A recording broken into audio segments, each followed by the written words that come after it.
Usumimu, na usumimu, usumimu, na usumimu, gawa usumimu, ngame yedenu, gawa usumimu,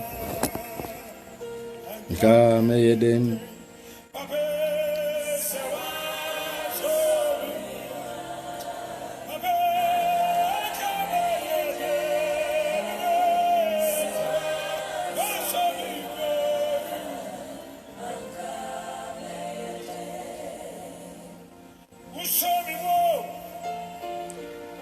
Na usumimu,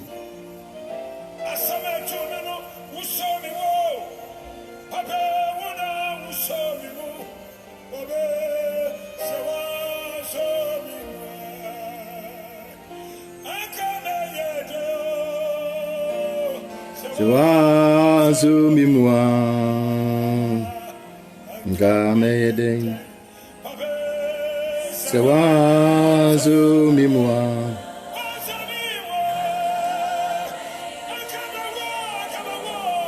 Sewa sumimwa,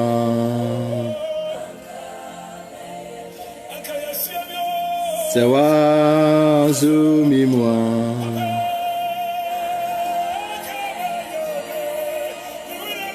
sewa sumimwa, kameden.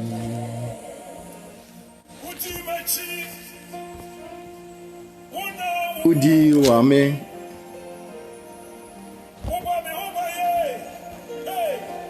Ngao bo kami ho sewa sumimwa. So nyame anso ye mu wa brabo ni mu a ye den. So nyame anka ye ho a menu mienu ye den.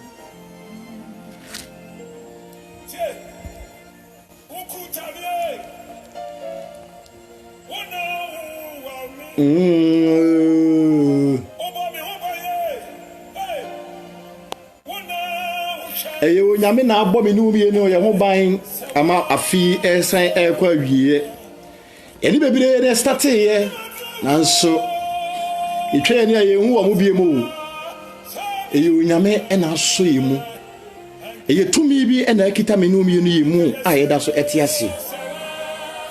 ene ye besu Nyankopon asem o se we are the ambassador of Christ ye Kristo anamu sini ewa asase we so we ne ye topic ya ye besua Yeni Kristo anamusini ewa asasi we so. Sewa so yimwa. Nga yebedenu. Sewa so yimwa. Yeda Onyankopon ase. Se Onyankopon de enenso ade aka ye ho. Enenso yebedi nkomo kakra na yesua Onyankopon asem. Die asema Onyankopon de bo me na wode bo wo so die Onyankopon be gina so ade abu me no mi no aten na na yebedi ho enkomoyi wasi we are the ambassador of Christ, we are Christ ambassador yeni Kristo anamusini ewa asase wi so amen ye bompae onyame nokwafo ene anumiri so papa o ma ye da wase Ewlade ye ma wo so ye hye wani bonyam from meretintini nyina mu ewlade wadi hine ewo ya brabo mu wahwe ye nso ahwe atiefo nyina so ahwe abusua nyina so wama ye ho ama asem ye di mu wani bonyam ne mu aseda nyina ede ma wodin se ewlade wahwe ye nso saa ye bonifo no susu ye hye ye nyina na papa wama na amba mu animiri ye kasa ewlade bachi wayiye baje wona ase ewlade ye de waseda no wayiye ema wi ne ye de wasem so hye wonsa na ye jai atiefo akoma ne wadwe nyina ede hye wonsa na mi jabe nipa dua na me honhom me kra ede hye wonsa isan sa wo se wansoma obi a obi ntimi enye wadwuma empai bɔ ne sɛ wurade be bia adwen ne akoma nyina mu akoma den ne akoma pirimu bia la ye bere na se ma wadwen sa kyerɛ nsuo ehwie gu ma so na ewie de waseda no wayiyi ahye wani bonyam ye da wase sɛ wadi hina ma ye no wɔ Yesu de mu amen ye kase ambazi ana ambassador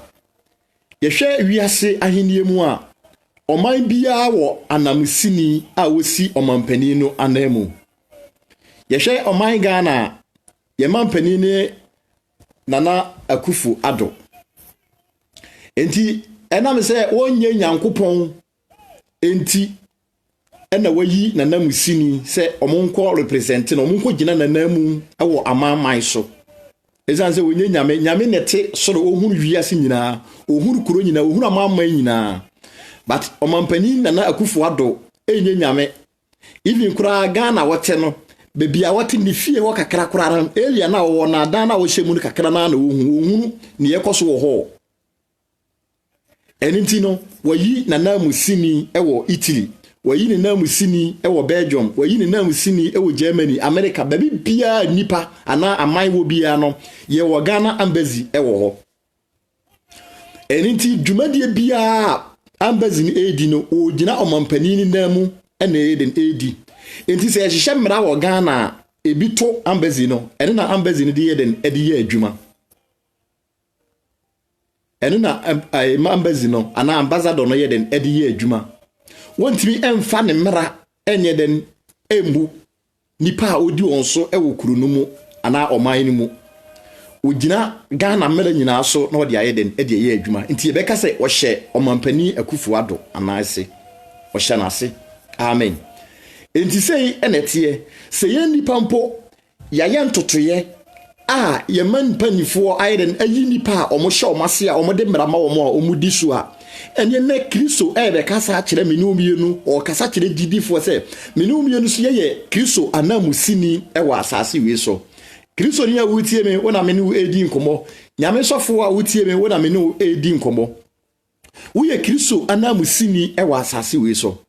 ɛniti yɛde ɔman Ghana yɛ example sɛ ɔmampanin Akufo-Addo ayi nanamusini ɛwɔ Italy Germany France baabi bia wo bia enti mo yɛhwɛ adeɛ bi sɛ wo kɔ office wa na sɛ wo kɔ office wo na wo kɔ duru yɛ na embassy waboro ɛda hɔ no ma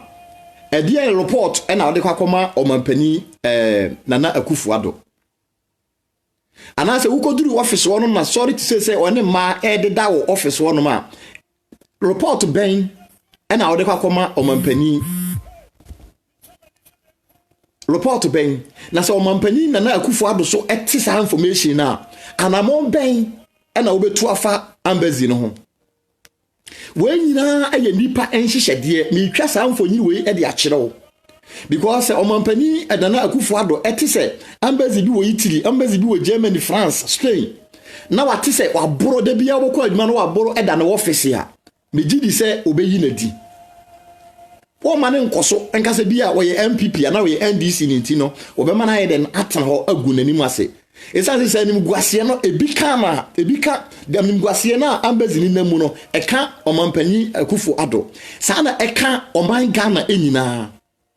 enti sɛ natie enti abrabo a akristofoɔ enamu ɛwɔ asase wei so no ɔhaw ne amane a anya ɔhaw enim guasie a yenam ɛne abrabo bɔne ni suban a yenamu nyina no yɛde gu Kristo anim ase esanse wɔyiwu sɛ woyɛ ne namusini ɛwɔ asase wei so enti sɛ woyɛ ne namusini ɛwɔ asase wei so di a ɛne abrabo a wo bɔ no ɛne sɛn sɛ wo ni Kristo anamusini wɔ asase wei so a ɛde ne ensanom ɛne yɛde nsa asɛ nipadua no abra wo sɛ obi ɔmampanin kufoɔ anasɛ Akufo-Addo ɛde anidie ana ɔde frɛ ɛde to obi so a nipa ne de obuo ne anidie yɛ den ɛsɔ asɛm no mu ye na wɔyɛ adwuma no sɛ ɔbɛsɔ ɔmampanin no ani nanso Onyankopɔn de frɛ ɛde ato ne ma so nanso yɛntimi mfa anidie ne obuo nyɛ den ɛma Kristo ɛfrɛ no enti yɛmu bebree ɛwɔ hɔ nom a ɛnam sɛ menum yɛ yɛmfa buo ama Kristo frɛ ana yɛyɛ nanamusini wɔ asase wei so na yɛmfa anidie ama saa obuo nti no yɛmu bebree animonyam a Kristo ɛde maayɛ no wɔyi saa animonyam na ayɛ dem afiri yɛn so yɛhwɛ asɛm no wɔ 2 Corinthians chapter 5 verse 20 2 Corinthians chapter 5 verse number 20 Paul ngoma wɔtwerɛ kɔma Korintofoɔ a ɛtɔ so mmienu etire enum yi mu aduonu wase enti yeye abofo ma Kristo ete se Onyankopɔn nam yɛn so litufo yegyina Kristo anamu srɛ mo sɛ Mumma ompata ntwemo mfam onyankopon ho. Amen. English no wase we are the ambassador of Christ. Enti wase minum ye Kristo anamusini e wa asase we so.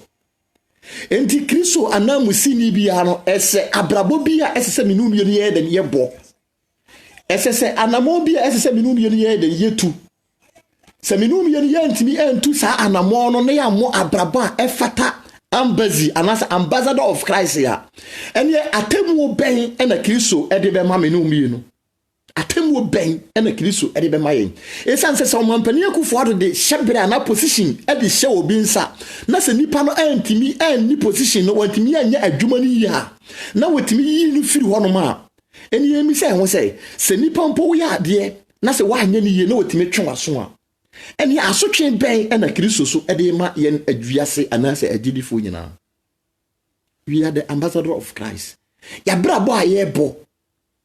Ya brabo ayebo. Ye misa ye ho say ampa ye fata Kristo anamusini ana. Anamu ayetu. Ye misa ye ho say e fata Kristo anamusini ana. Se emfata Kristo anamusini dia. Enye na Onyankopon etu yemfo kasa kire menum ye no twe ya adwen asiso se ene wonnim se wo ye Kristo anamusini o asase we so a ene Kristo twe wa adwen ayedem asiso se wo ye namusini wo gina ho se Kristo. Ujina ho se Kristo. Esanse se omampani akufo ado ayom ambazi edena ba Germany ana Belgium ana France ya. Sa ambazi ni eden ejina ho se omampani akufo ado. Ujina ho se omampani akufo ado. Wantimi mfa ne pe enye bibi a obeye no okontate omampani ansa na watimi de aye bibi asana watu anase watu anamon. Enti sana yen agidifo a menum ye gina ho se Kristo anamusini no. Minum yentimi mfa ye pe enye biribi. Yentimi mfa ye pe enye den enye biribi. Biribi ayeye bia no Kristo e the Bible twede konkono ayeden e de ama minum ye ni se enye ye manu a yenni so. Enti se de Ghana wo constitution no ye wo mmara no aye dibu o man no. Sana Kristo so the Bible no ama ye se constitution se ye mfa ye den enni so. Enti ne Bible no be kire menum ye no as an ambassador of Christ no abrabo asese menum ye ye den ye bo eni anamo asese menum ye ye den ye tu ansa na yetimi agina ho ana ansa na obi ehun se menum ye ye den ye Kristo anamusini e wa asase we so enti menum ye mfa buo eni anidie e mafra Kristo de ye den e de afre no Kristo amfren amana hinye nim se obeye de obegu minum ye no animase na mo frɛ ye ba na hinye nim se wobɛhye ye nimonyam ye hwɛ animonyam a ekita papa yi enti se wo papa enim Ghana mampani a bisa wo se wo na masen na obesi ahoahoa ho yetimi de ye ho ato wiase ahinye so epampa ye ho ye ma ye ho so se me papa ne akufo ado me papa ne Canada Japan me papa ne nipa sumasi me papa ne Berlusconi nipa de wo ho ato o ma ho nyade so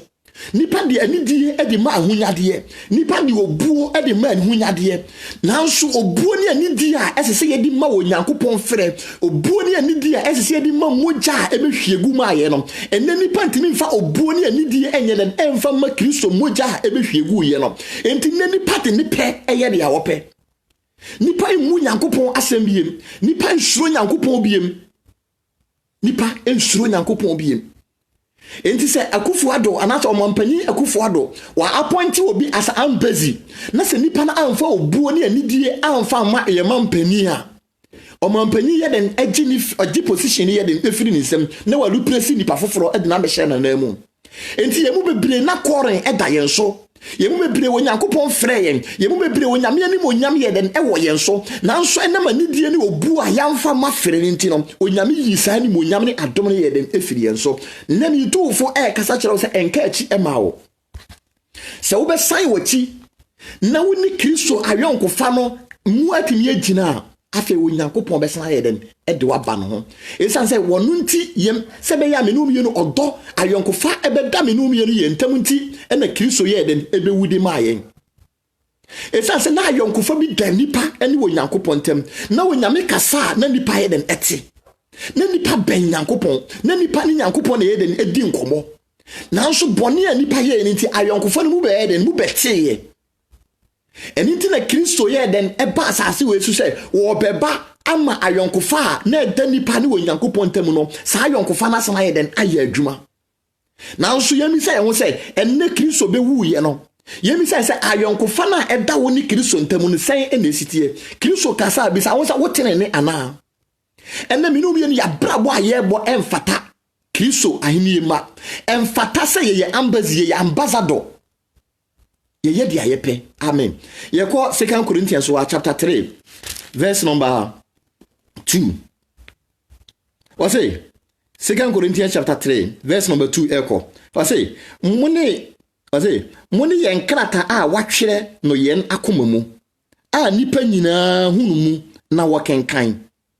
na muda adise Kristo krata a wonam yen sonso twere amen midisia what say yen krata a watwere no yakomamu wiasefo hwe so ye den ekenkan anything as an embassy or as an ambassador we ye krata de ma wiase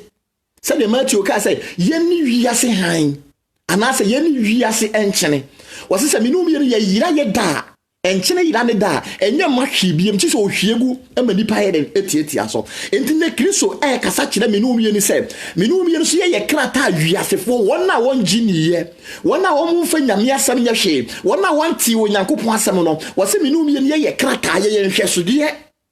a wiasefo ye den ehwe a omo ye den omusua ye krata wiasefo ye den ekenkan enti anamoni abrabo a wo bobia no nipa atwa omohia ye den ehwe wo ekenkan wo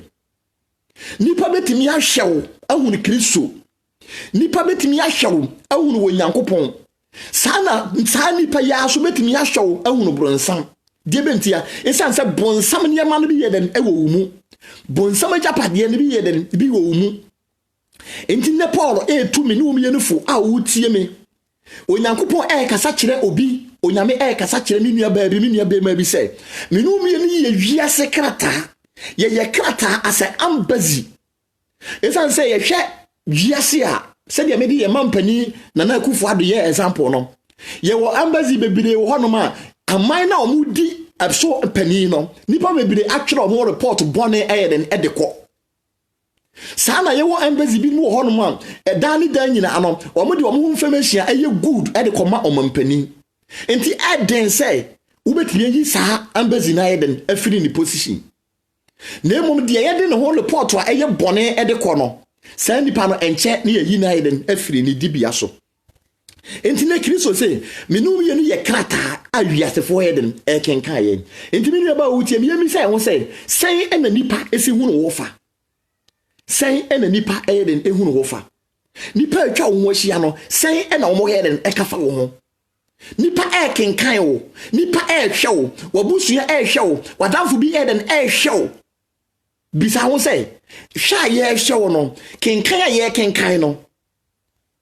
nsempa ben ena omunya eden efiri mo esanse menti sika enkoto buku bi a mesua mfaso obi nyeden ema me so enti se minum ye ye krata wiasefo kenkan dia ene se mfaso de eden eba wona wo kenkan no eso se de be ya ebenya impact ewo mabrabo mu esanse se wuto buku anase me bible aikita mi se me kenkan ye na mfaso de bia mama brabo mu a nka meto atwene ana menti sika nyeden enkoto foforo enti sa netie enti se minum ye no ye krata wiase akoto a omo kenkan ye dia eni ye misa ye ho se emfasode e ba wiasefo no so ana ye nua na ye no omo ti adwamammo mu ye nua no na ye no omo ti kro no mu no emra minum ye ye sesa firi ye adwamammo mu ye sesa firi ye kro no bo mu no emfaso ben ana asuahunu ben na omo sua ye den afiri adwen sakire ne mu we na ye kwhye a esese minum ye ni bisa ye ho bisa ho se emra woni nua no etu anamo bi apo ene na da ne atrosama na ewo mumu no emra wo sesaye no bisa wo se wunue netumi asan abedi wachi ana de bentia wo hu boni bi da so ye ewo mu wo master sin bi wo mu a wuntimi nye den enjanto entimi pa ne ntimi nye den enhwe wo nye den ensesa de bia me kase nipa bia no ye nyina ye de bonyefo na emom ye wo ye master sin emra wo wiase no wo boni bi wo na wo konto wo boni bi wo no ma na wo twe beba wuntimi ti se wa nkɔ ho a wuntimi nye den entena eye wo master sin ye ka boni bi a ye nyina e betimi apagya yensa na emo ye boboni bi so nipa baako nipa mienu na betimi ayeden apagya sa boni no wugya eden enti emira wa behuru Kristo no sa wo master sin na ewo wo mu no se wantimi amfiri mu a won na watwa wo ahia no omuntimi nyeden emma wonchen amen wasi ye krata wiasefo yeden ekenkan ye enti ya brabo a yebo ya na muntu a yeko nyina no yewo ani miensa a ehwe ye wasase we so yewo Kristo ani ehwe yen yewo bonsamani ehwe yen ena yewo wiasefo ani a omo yeden omo hwe yen ani miensa ena ehwe nipa nyina wasase we so yewo nyame ani ena yewo bonsamani ena yewo wiase nipa atwa ye ho ahia omo ni so yeden ehwe yen ye mi say won say hwa omo hwe ye no sua hunu ben ena omo sua ye den e de afiri menum ye no ye nchen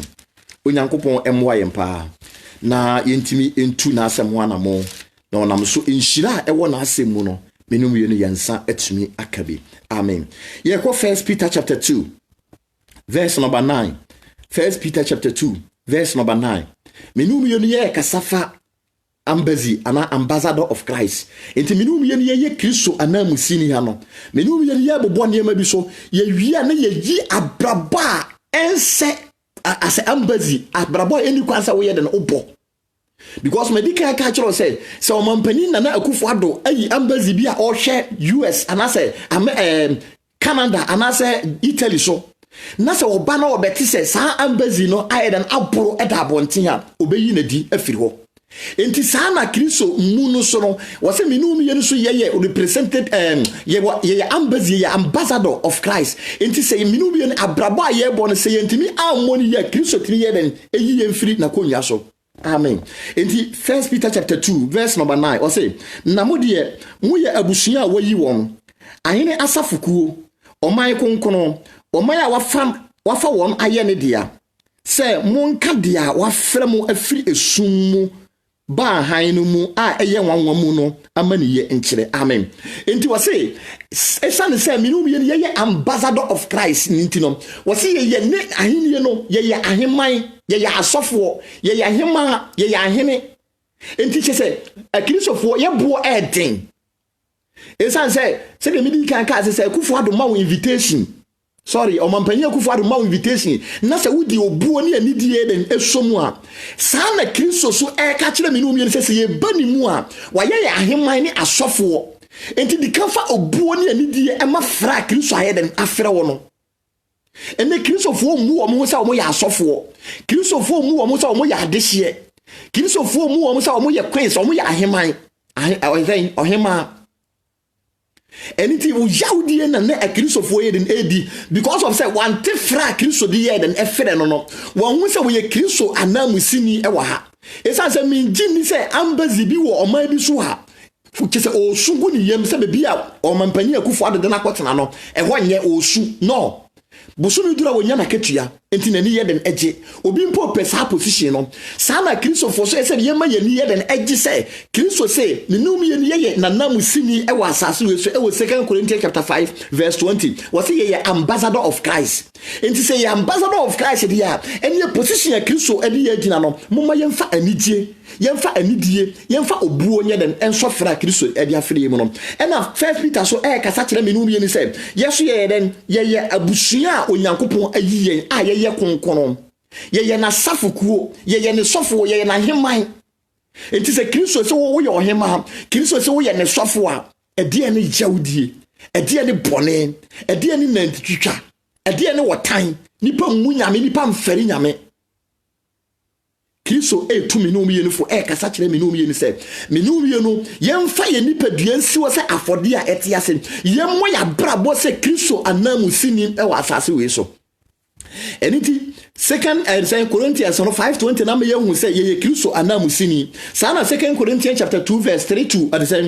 chapter 3 verse 2 to 5 no aka kire menum ye ni say ye san ye wiase krata wiase fo ye den kenkan yen enti say wiase krata wiase fo kenkan yen dia na Peter so ba me yehu say ye Kristo sofo ye oman konkon a wayi yen dia eni ye behwe abraba efata Kristo as an ambassador and I Kristo anamusini no abrabo a eni kwansa wo ye den obo Any abrabo ese se wo ye den obo. Amen. Yenko Exodus chapter 28. Mose nwoma etoso mienu. Exodus 28. Exodus 28 verse number 1 to 2. Mose nwoma etoso mienu 3 aduonu nwotwe. Imu baako ekosi mienu yentie onyankopon asaba sei afei ma wunua Elon ne mabani infri Israel mu emra wo nchen na woni me sofo Elon Nadab ne Abihu Eliasa ne Atama Alon mano na number 2 ona hia me no say na pam konkon ye atade mum yentie liyo wose na pam konkon ye atade ma wunua Elon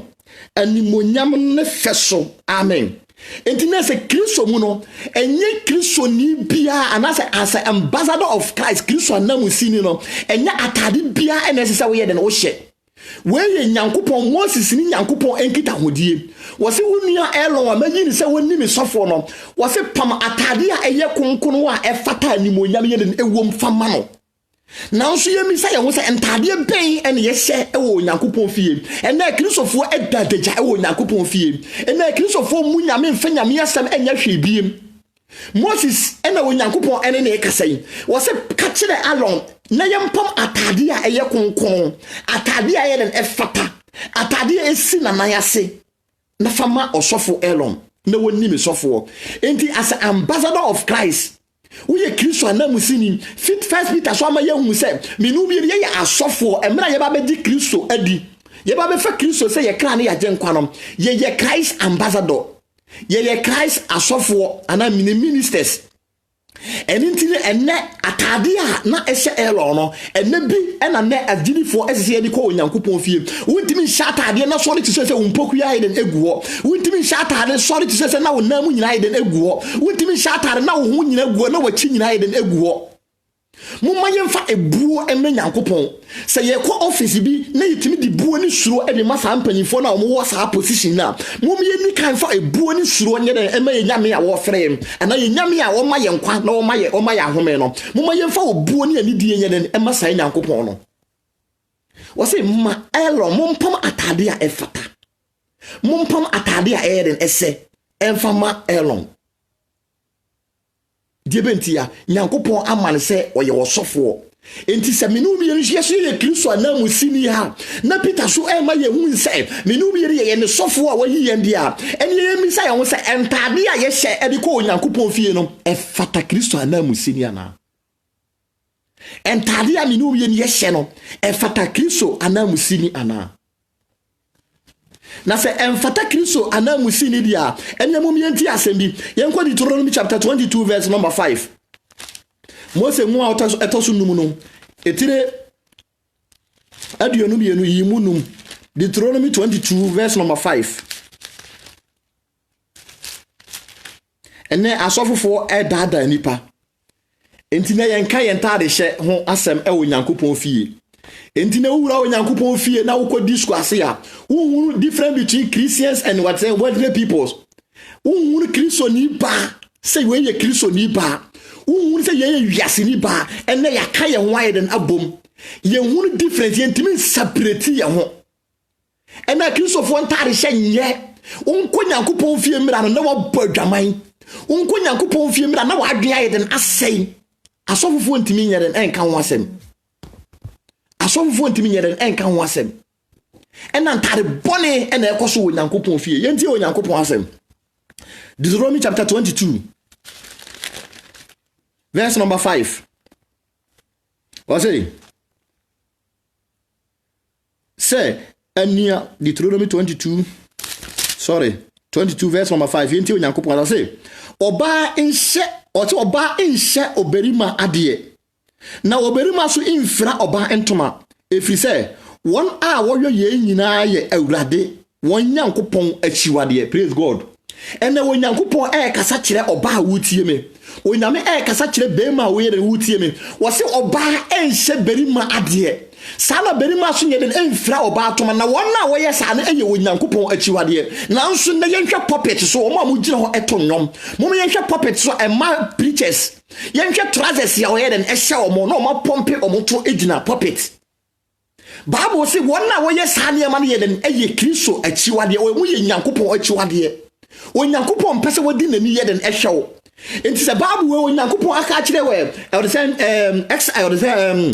liberation adisam say ma ye nyi bi mfiri mu ma ye mfa bi nka ho de ya. Eni emi say ho say service we ayira afiri Bible mu ana enka ho ana.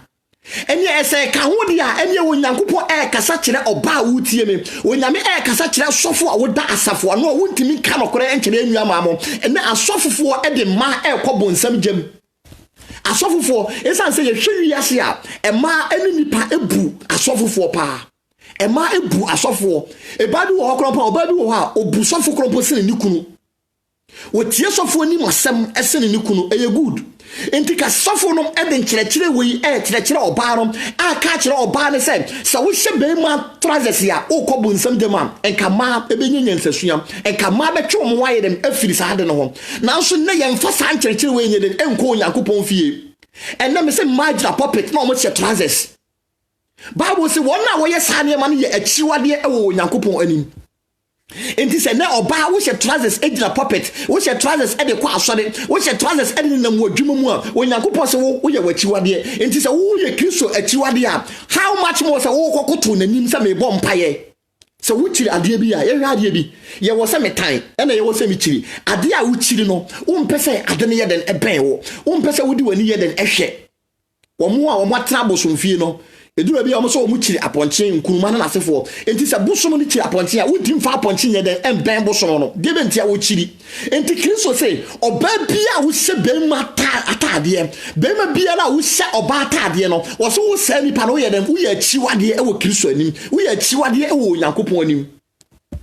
Bible say yenkai ye kane do no na yenko fatete atempon no so enti ne wonyame etu yemfo kasa kire me nua ba wutie me empanifo ka asem se aduru enwono na sayade mama obufu manhwe wa ho ofa bi ekita wo manhwe se wo hye trousers ya wo ho a esisisi mu mamma saade ne nyede enni wutim na emom think about your soul dwene wo kra ho se mi wu ena emfa so ben ne wo trousers ne so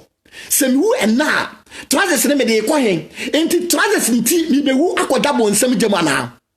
trousers nti mi bewu akoda gyemu de bia me kasa yenua no ma de omo experience e wo bonsam gyem kakra esa se omo na gina kitchen omo ye aduane na anwa atutu hye omo na gya hye omo na vapor fa omo sa ho we mi akura ye commandis enti se mo antimi amfa wei anya suahunu na wote asafo bi mu na sofo no enka nkyerɛw wote asafo bi mu na sɛ wode wo nkan Bible no na wode obɛkyɛ trousers na kwa asɔre a wu na wu a na wobɛhu sɛ yes why a mistake wu a na wobɛhu sɛ sorry to say wadi nsamhunu wase oba a wo hyɛ bɛma adeɛ no saa oba no yɛ den ɛyɛ akyiwadeɛ ɛwɔ Onyankopɔn anim yɛhwɛ bɛma aso deɛ yɛkɔ Exodus 1 ma Exodus chapter 2 Exodus chapter 2 Mose muma etoso mienu no etire mienu Exodus chapter 2 verse number 8 Exodus chapter 2 verse number 8 enti Onyankopon asem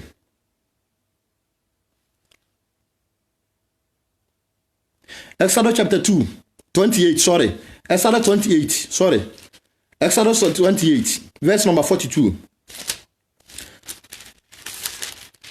verse number 42 yenti Onyankopon asem say na yo enyera pieto ma won na enkata won edagya so emfiri won asene nkosi nsirachire amen wo say emema so yenya enyera pieto na enkata yasene enti ne mema so ehya trousers na ne boxer shorts na ne to nyina yeden egu ho wo say bema so no hye atade ebekata wusisi achi man hye atade nkogina Onyankopon fie entwe woto man shatade enkogina Onyankopon fie na wadagya so nyeden enguo enye mankwa na yekasa kire omo wose bema so hye atade a efata atade e beden ebekata osisi achi menum ye ye kasa fa Kristo anamusini se wo ye Kristo anamusini a eniema esese wo ye entade esese wo hye emani asori a wokọ emfiedudu a watena asori no mu asori ni di a age se omo mfa nokora nkyere wo a menua ba wutie menua be ma wutie me run for your soul dwane na je wo kra nkwa wose wo be ma so hye atade a ebekata osisi mu Sana also oba so man hye be ma de sana be ma so se man fra oba ntoma na wona wo ye sa ne ma ne ye den eye achiwade e wo Kristo animu amen ya hunu sa ne ma we afa yenti asem bi yenko Habakkuk chapter 2 verse number 15 Habakkuk chapter 2 verse number 15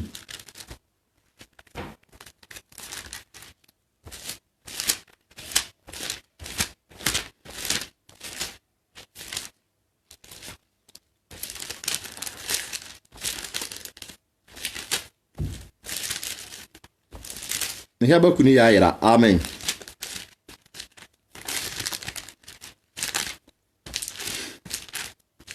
Amen. Praise God. Wase Habakkuk chapter 2 odifo Habakkuk mano tire mienu imudunum umientie onyankopon asem ye kasafa Christ ambassador or embassy or the ambassador of Christ Kristo anamusini enti ye hunu ye ntade hyemu afi se de midi kan ka sese omampani Akufo-Addo appointi obi as embassy edema oman bi na se sa embassy no amfa anidie ne obuo amafra omampani de ma no na say position a omampani di ni si ya na wogia moment hwade enti say Christ as a ambassador of Christ and as a Kristo anamusini no moment hwade bi yentie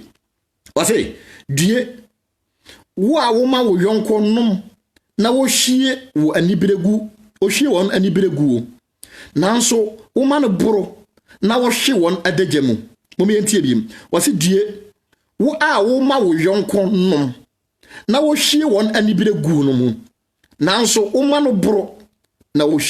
hye won adagyamu Onyankopon se wo a wo ma oto ensa ede ma obi enom no wo se wo sa nipa no ye den due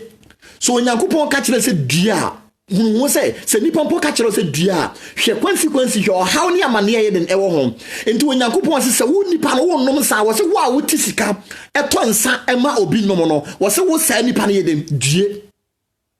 Onyankopon se wo due enti se wo ye Kristo anamusini uye Kristo anamusini ya awhwe na safo so uye Kristo anamusini ya wo pe heaven akọ na sa wo wote sika e de ton sama obi numa Onyankopon se wo sa nipa no die Onyankopon se wo sa nipa no die amen sana word say o carry Isaiah chapter 5 verse number 11 ya wo se wonue wona wo sore anopatututu koto ensa no mu wona wo sore anopatututu eboro wo se sa mikrofon so mo nye den omunue na Onyankopon di na bufu ye den eba omoso enti wona wo sore anopa wo koto ensa mu wona wo sore anopa ana wona wate won sika e de to ensa ma obinum no Onyankopon se wo sa nipa no so ye den die amen afa yankoi yeko Proverbs mebusem etire son yimudu Proverbs chapter 7 verse 10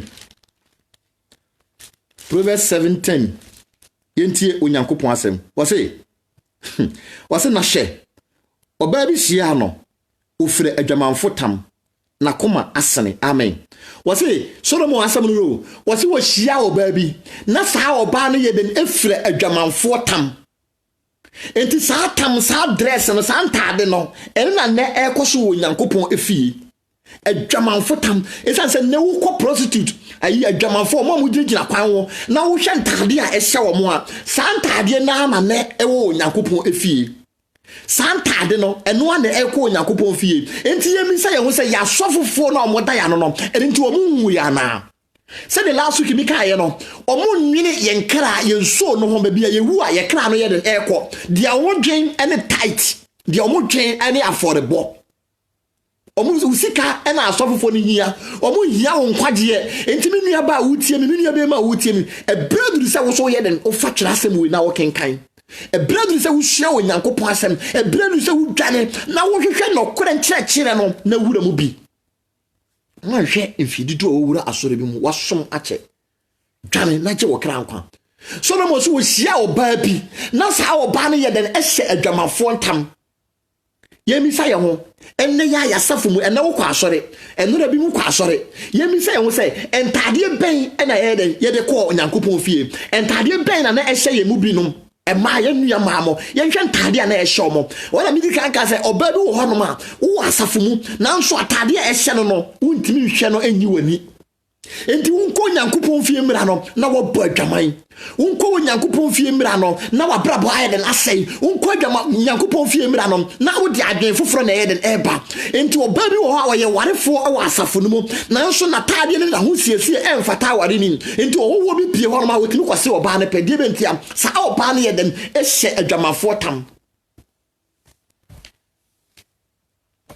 yentu ye ho fo na kasa nkire ye ho se Bible no onyankopon aka kire me no mi ni se ma yenyi bi mfim na yemfa bi nka ho de ya ene enhuru ye ho se ene ma wo twa asem bia no ye de yeden ye adwuma enti entire shemu as a Christ embassy or an ambassador of Christ no Bible say mami no mi ni sa ntade a ehye adwamanfo no ma no ma Kristo ni ba ni kwasa wo yeden wo hye bi ensa se Kristo ate wo ho Kristo di moja ne adware wo enti hye atade a Moses ye den epam de ma Elon ye de enti ni sofo atade a na esi ne na ese a na animonyam wo mu no sa atade no sa wo siesie no ana se oye nuam no ma ye nuanu mbe ma ese ye hye ye de ko Onyankopon efie hwatade a ehye ha wo de ti Onyankopon fie hwatade a ehye wo fra hu se Kristo ni wo fra hu se jidini yemi se ho se Onyankopon enimi ya na Onyankopon enimi ye se Onyankopon enimi ye de a ene na Onyankopon kasa kire etu yemfo se me no miye ye hwe ya brabo yi isan se yentare hyemu de nipa ekobo nsam gem yentare hyemu se nipa yentare hyemu ekum nipa yentare hyemu ema nipa ye den hwe ase yentie de Ezekiel ka kire yen odifo Ezekiel chapter 16 verse number 15 yentie Onyankopon asem wo se nanso modem ho to ma ho ofeso na wo bo adwaman gu medin so na wo hwie wadwama mogu obiala a woli twam so ne dien amen yentie ne ebiem sorry wase nanso wo de wo ho to wa ho ofeso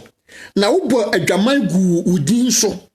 na wo hwie wadwama mogu obiala a wo twam so amen yentie ne yo wase nipa biala a wo twam no watade a ehyewo no eye adwamanfo ntade a ehyewo enti wo di sa adwaman ntade no edi adwaman ye den egu nipa atwa wo hia so enti Onyankopon asafo mu sofo to no obo adwaman edes to no mu bo adwaman de bi ntia omo nkasa nkire ema no omo adwaman ntade a ye den ehyewo mo no enti wo se emra oba no twam no omo de omo adwaman ntade ye den ede fra nipa nyina ma nipa wo twam nyina ye den ebo adwaman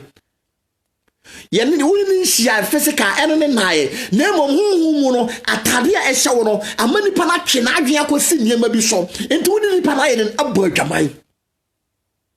ye odifo na ekasai nyame ene da na di ekire no nyame na ekasa kire no Israel for ma brabo na omo ye na ebo sa brabo na ne ye mu bi ya ye den yafa wose oba ni twam no wodi na dwama montade na dwama mo abrabo no wo hie di fra nipa mo twam ho hia enti nipa omo ti asafo mu omo ho siesie no omo ntade a omo hye de ti Onyankopon asafo mu no womko asafo mu omra fie no na wo obo adwaman isanse Matthew eka kire me no mi ni se wo hya oba bi na sa wo kondo no mpa na woni nipa na yeden abo adwaman woni nipa na yeden ada enti ma ahosiesie ma mema bi yeden ebo adwaman sala mema bi ahosiesie ma yeden ebo adwaman miniaba Bible say no menka obi a onam so ma nipa yeden bone enti se na nipa fa wo so hwe ase nipa hwe wo ntare hyemu hwe ase nipa hwe wo ntare hyemu ebo adwaman a ene Onyankopon kasa kire wo wontimi gina Onyankopon abufu ano wontimi engina Onyankopon abufu ano enti fa buo ni anidie ni suro dwane na nche wo kra nkwam start ene na wo ntare hyemu no sesa yi trousers ni egu ho short skirts no yigu antade a etate wo no yigu ho na pamatade a ese Kristo anamusini wa asase we so dwane wo kra ho se wu a se fa na wo kra no ye den eko ene na yade a ehia ene na ya anamo a ese wo ye den utu se de be ya wu a wo kra ebenya enkwagye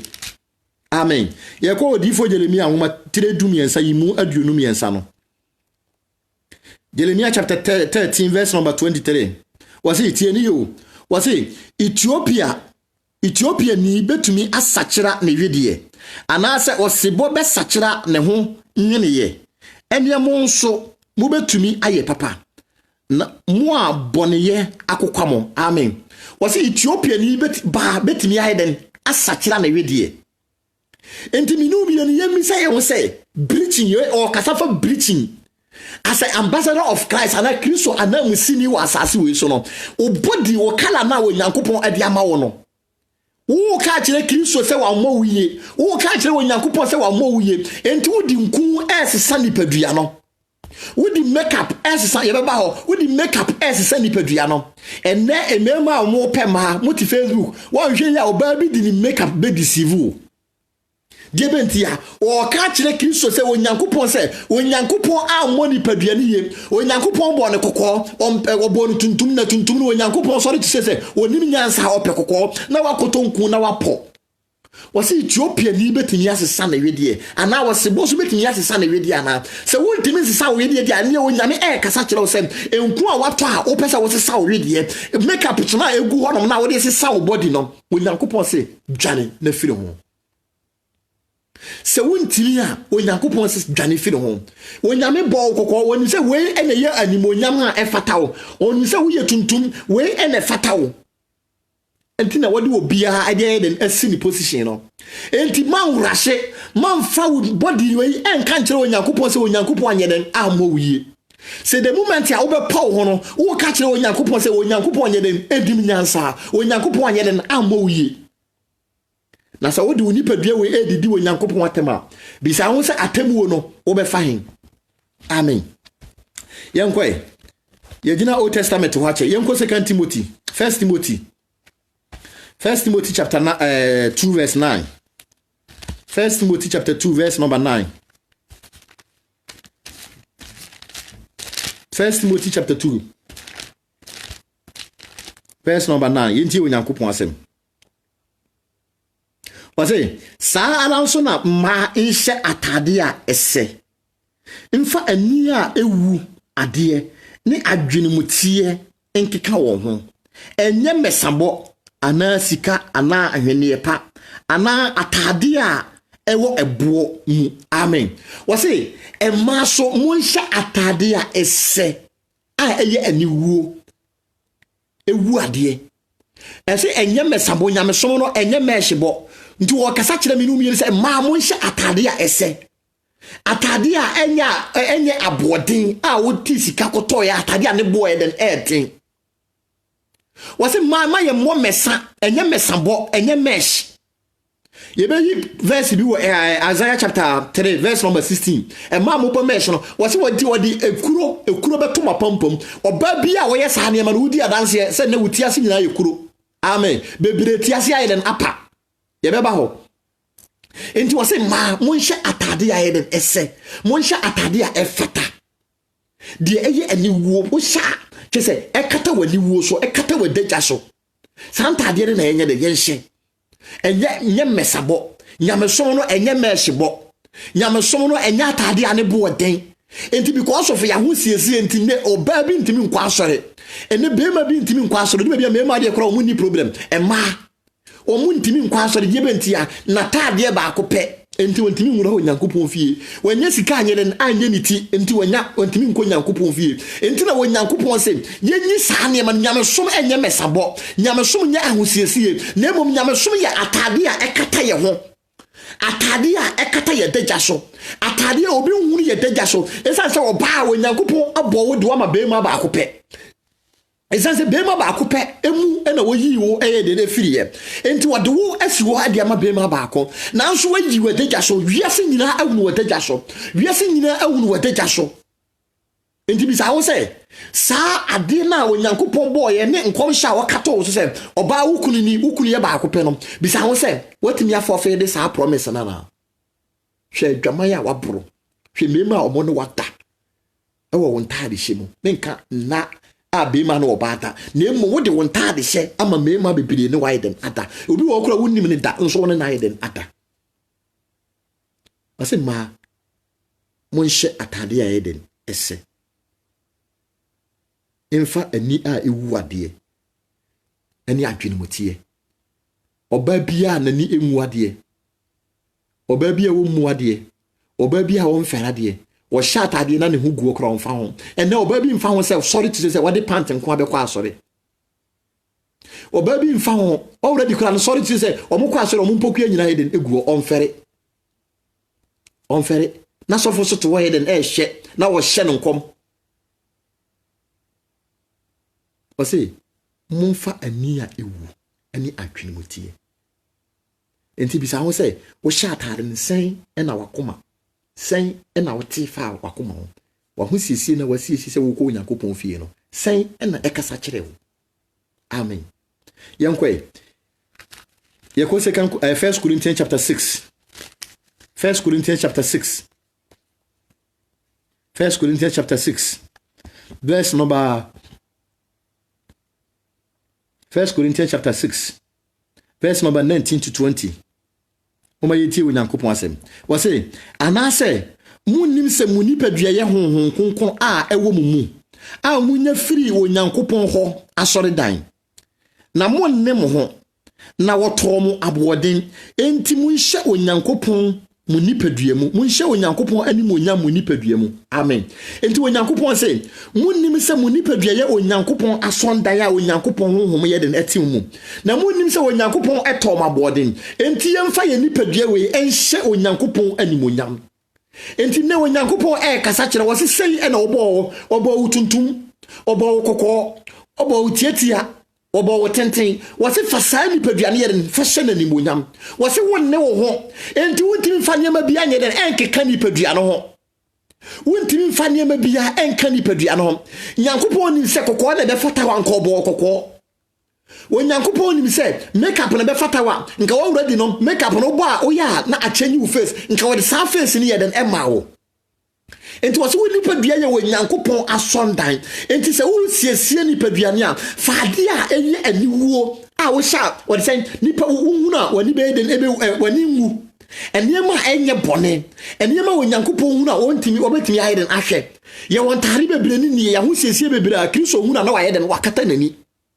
wose ye mfa ye nipadua nye den enhye Onyankopɔn animonyam de be ntia wose menum ye ne ye ne ye ho obi na bo yen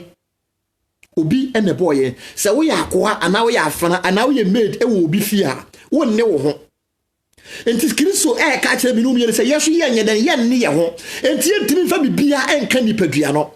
ye entimi fa ne ma bia nsiesie nipadua no Onyankopɔn kasa kire mi no mi no wo se mi no mi ne ye ne ye ho enti ye hwe ya ho siesie yi ye hwe ye ntare hyemu yi as a Christ ambassador ye mi se ho se ahosiesie pen ena me no mi yesiesie ediko Onyankopɔn efie ahosiesie ben ena ediko Onyankopɔn fie amen afi ye hwe o hwe 1 Corinthians chapter 11 verse 6 nso a wo se afi so oba o bo mpaya katawuti so enti emra wo bo wuti mu pose o ko Onyankopɔn fie no watu wuti wi ayeden aguso wo se wuntimi katawuti so a afi ni atwa wuti ni yeden egu ena wasena me hu se oba so wani monyam ne wutinwi enti se wuntimi nkata wuti so na twa to gudi a na se wutwa wani monyam ayeden agu na yeso yemi se hu se nipa dodo sen ena ne omukọ aso ya omukata omutu so die bentia ena mesabo a na Kristo eka ho asema na Paul eka ho asema no ena me yetiri a ya yenti no epese obi ayeden ehunu enti ne ye ko Nyankopɔn fie ekoye fashion ye de yeti eni ye ntade a ya ye ena ye de ko kire enye nyamesom ena ye som enye Kristo mu anamuntu ena yetu na emum ye de ahosiesie ena ye de ko kire ya yonkofo ye de ahosiesie ena ye ko kire esofo ukodro na osofo ka je minu aba wo ho aye fe oso oba se wo ba manimu a katawuti so na se wo ntim wo fere se omen kan 1 Corinthians chapter 11 verse number 6 amen kan 1 Corinthians chapter 11 verse 6 yenti Onyankopɔn asem wase na se oba wase na se oba ankata ni tiri so a mane motikwa nso na eyese oba aniwu se obetwitwa ni tiri wi ni tiri so ni anase oyi ene na onkata ni tiri so mame nsi so biem twi ni duro bia na ayi kakra mame fa free 5 no wase na oba biala ole bo empaye anase wole hye nkom na ni tiri so da ho no amen ka biem wase na oba biala obo mpaye anase wole hye nkom na ni tiri so da ho no oni ni tiri ni otie wose saa oba na obo mpaya ni tiri so da ho no saa oba no nyedem enni ni tiri so ni tie ni yo na etise wabotikwa number 6 wose na se oba ankata ni tiri so a manu motikwa amen ha de hia me enti wose oba wo ba onyankopon fie oba wo bo mpaya kata witiri so eni ni wani monyam wose na se wontimi nkata witiri so dia eni botikwa bosakora sa memo maso yi na se oba wo bo utisakora sa anim ye ya wo bo hu se de wani be ye amen ene mo me ye hwe oba ema ya hu siesie ene Kristo kasa kire nse me no bie ni ye Kristo anamusini wo ha enti de Kristo epe ene ese me no bie ni ye enye de nipa be ka fa wo ho enye de wukunu be ka enye de wosofo be ka na emom de Kristo pe ene ese wo ye ma no amen se de me de o mampani akufo ado ye example no se wo yi ni ambazi ana na ambassador se wo hwe UK so a emra o mampani di ama no ono ena wodi so ontimi fa ne pe enye de a wo pe enti saa na Bible no so kasa kire me Kristo ni wa wo ye Kristo anamusini e wa asase we so no Kristo se oba ho ba manimo akatabutiri so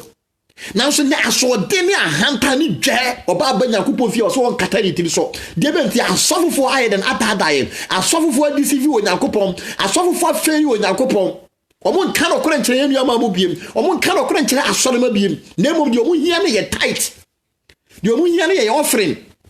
nemo mo ndwini ye nkwaje ho enti oba bia na won kata witiri so e wo Nyankopon fie oba bia wo ba wo Nyankopon ni wo mpaebo mo na won kata witiri so no wo Bible say woni aye den chese won kan ma ho na men kan sa won fa buo esa se obi a wo mu ade obi a won suro nyame bia no wo sa nipa no won fata wo Nyankopon henie enti na ma mo ntum ho fo amen yakọ Romans chapter 12 verse number 2 yentie wasi enti verse number 2 wasi na mo nyam ho se wiase na emo mo fa adwenfo foro ye nsakira mo ho na mo so de a Onyankopon pe a eye na eso ani na eye pe no nhye amen enti Bible say mami no miere ye nya ye ho se wiase se de medi kan kae no ene akristofo ema akristofo ma gina ho na wiasefo ma egina ho a ohunu difference. Enti se minu bi yeri se ye fa Kristo ana se ye fa Kristo se ye kra na ya je nkwa eni se ye hunu different between worldly people and Christian ladies ye hunu sunsun ya edam ntem ye hunu Kristo ni be ma eni Kristo ni wiase ni be ma ye hunu difference ewom enti wase mo nyam ho se wiase enti se na wiase for the makeup esiesi omo ho wiase for ebo mesambo a Kristo ni ba wutie me eni se na Onyankopon ye den ebo wo se wiasefo hye trousers ya Kristo ni ba wutie me Onyankopon se oba bia wo hye trousers no wo sa nipa no wo ya achiwade sa na Deuteronomy no ye de ka kire yen Deuteronomy 22:5 no wo so oba bia wo hye be ma de bia no wo ya achiwade e wo nanim wo se ma ye nye ye ho se wiase eniema wiasefo agi atom no Kristo ni be ma Kristo ni ba manchintum entare wiasefo agi atom no Kristo ni be ma manchintum eniema wiasefo di siesi omo ho no Kristo ni be ma wutie me manjintum ja make up ne ye wate trousers no ja hye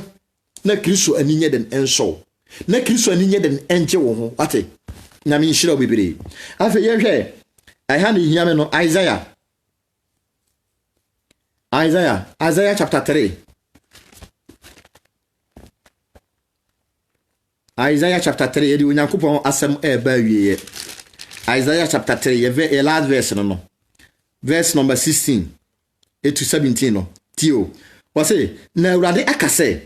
esan se Zion mama ye ahantan na watoto abakon de da won aniyanchi enan achi nanti na wade anamon ntiantia ne nam ma won anase nka jijinti tio awurade be matirimukuro agusia mama apampam na awurade ayi won adagya so amen yenti Onyankopon asem wose enam se yemma yenuanom Ghana fo ma Nigeria fo ma hwiase emma aye ahantan na oba nam na wode chen e de ato ne nan wose omo nam na omo na se kaire ejije ahantan ni dwe enti wose wode kuro timu kuro be den ebe to ema apampam ene ahantan obati onyankopon fi na wode chain eri ato ne nan wode chain eri ato ne nan amen ene onyankopon kasa kire me no wie no onyankopon etu me no wie no fo wose me no wie no yenhwe ye ho ye yentie 18 no wose eda no awurade bayi afefede no enan asenka ene entomaban ne asrafa asomunwe ne nkapo ne animu animu nkata ntentan ye ka pons amen enti oba bi a wo ye pons kora no wose ebire bi ba obayi saa fede na firi mo so enti de oba asiesie no ho enti na oba mfere ade bi se na midi kan ye no ene oba bi mfere se wo bo adagade ko Onyankopon fie oba shepantem ko asori ti se oba shepantem ko ade ko Onyankopon fie de benti a ene wonyame yi fere ade afiri ma so de benti a wo se mo hantan ni mu twenti ene ye kasafa the ambassador of Christ minum ye Kristo anamusini wamaye hunu abrabo a efata Kristo ni ba usik Onyankopon anamu wa asase we so Kristo ni be ma usi Onyankopon anamu wa asase we so brabo a esese wo bo anamo a esese wo ye utu dwumadi a esese wo ye enema efata se wiase yi ni mpo se ya appointi obi e de ni si position bi na wani ni yempa ye twe na so ana ye gifiri ni nsem enti se Kristo di anidie ni obuo e di ama menumie no se Kristo di anidie ni obuo e di ahye menumie ni yensa wayi yensa na heman wayi yensa na sofo a eni amoma yemfa obuo ni anidie nyeden enfama Kristo the last verse say Hebrews chapter 9 verse 27 was say twase menumie ni ewu prekope na yewu achi no atemu yeden e wo enti nyema ema trousers she makeup ni ya hosiesie ni ensabura ene atomi maso atolwi ase so ene oba bi oba ware fo abrewo bi tifie ensa wo benom ubesidi etu na na amofo ubesidi etu bafo uye Kristo anamusini yema ya brabo yema ye ni yoyo ense Kristo anamusini e wa asase we so yema ya brabo nyeden enfata Kristo anamusini e wa asase we so Onyankopon hira wo onyamenya wo kese wonte wa adwene mu na wo mama wa adwene mu tie won hya wo den na babia mere oye mere utosini wo hono Onyankopon pigyawo sister Suzy Onyankopon hira pa ini ya ba no abranket ya ni nyina afiri kuru baako Onyankopon hira na wadom enye kese nyame pigyawo pa na ofa watamfo enhye wonase ade bia da wakoma so no eyi mpaye ma wo se ensi wiye na ensi okraye sister Sela osu firi wanchifo mo wala so Onyankopon hira pa Onyankopon hira obibia nyame ya adom na se Kristo ama ini se next week ebesna yeden ehia fatu utim se we Kristo anamusini e wasase we so we Kristo anamusini e wasase we so se o mampani Akufo-Addo ena appointed we se oye na namusini e wo even Sudan korana ka wani be yeden ebeji na wiase de obo soro de obo asase de wie mutumi nyina ekita no wo so wo na wo si na namu e wasase we so ma wani nje na ma wapra bonye den emfata no madipa hunu wa ye hunu nyame madipa hunu wa ye hunu Bible ye hunu wusu ewo mu amen ye hunu wusu say the 2 Corinthians chapter 2 verse 3 chapter 3 verse 2 no wasi ye krata wi asefo yeden ekenkan ye krata nti wo kwa wo banyina no madika ka kiro say animiensa ena yeden e show nyame ani show wi asefo ani show ena bonsam ani so yeden e show bisa ho se sen ena nipa ka fa ho sen na Kristo ehunu wo fa Onyankopon hira obibia nyame bo a next week be se na hia she message no message ne fa ma wonu a ontiye mi wi a meye audio na me dia send sister Suzy me be ma na so dia ma ye nuanom Ghana fo a sika 7 niema bi ntino omuntimi ma Facebook ana se YouTube no audio no na so dia ma obi wo hia Onyankopon ebi hira wo Nyankopon ye obi bia kese e bom paye odumfo ne bobrohufo enanimire so ma ye da wase se urade wati hine na obekasa kire wo ma ye da wase hye wani monyam pagya wodi mbebire urade asi na wotwe fufuru mu me bom paye sere se urade mi gya tiefo nyina e de hye wonsa omodwuma mu omonam ntu mu omabrabo omoni ye nyina mu ye paye bo se urade di yenkan na yi ya na ma ofiri so mfo ofiri nyina mu urade fa omogya ne kata ye so na fa wontaba no e kata ye so bo ye ho ban e ma ye ho ma asem koso na urade ye ntena wasemu koso no papa ye nante se yeye wonamusini e wasase wi so no na wupie wa henie mu a o ma ya nyanyira ba yɛda wase sɛ watie no ɛwɔ yesu din mu amen onyankopɔn hyira wo bibia ma wo bibia bye bye